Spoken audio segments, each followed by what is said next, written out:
Well, guys, as energy prices hover near the fiscal stratosphere, these are frightening times for a lot of people. But how did we get here? And what's the reality of our oil situation? Tonight, we'll examine oil myths, oil facts. The CBS 19 I-Team investigation.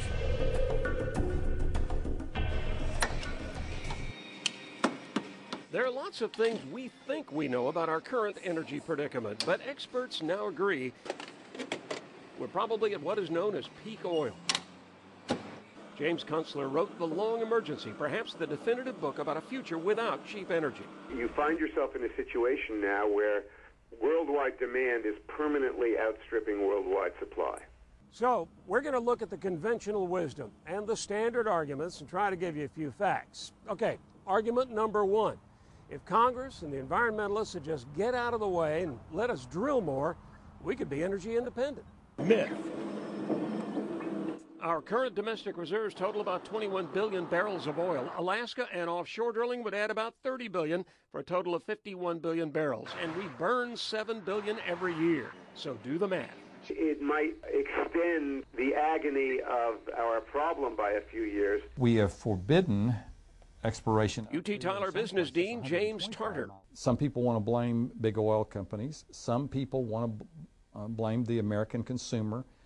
And there's a lot of fingers that point back to the political tension and stalemate in Congress. All right, argument number two. It's a problem of refining capacity. Why? We haven't built a new refinery in this country in the last 30 years. Partial myth. We've actually doubled refinery capacity in the last 15 years by expanding current facilities. And we're currently operating at about 85%, and refining is where the profit is, up to 99 cents on every gallon of gasoline sold. Refineries in the southeastern part of the United States may be under capacity by 20 to 25% right now. Argument number three. If we exploit oil found in shale and tar sands, we'll have plenty. Partial myth.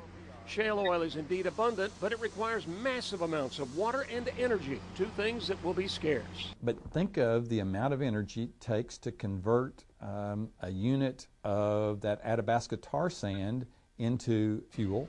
All of those are possible, but we're really going to have a concerted effort towards that. Argument number four. It's those darned oil traders who've driven up the price. Partial myth. Those commodity traders are looking, what is the price of a barrel of oil going to be at some future point in time? Argument number five, alternative sources of energy will fill the gap. Myth. We're not going to run Walt Disney World and Walmart and the interstate highway system on any combination of solar, wind, tar sands, shale oil, used French fried potato oil, nuclear, you name it. So guys, that's where we are now, but what does it all mean? And how will our lives change as energy prices keep rising like a California condo? We'll have that story tomorrow night. Back to you.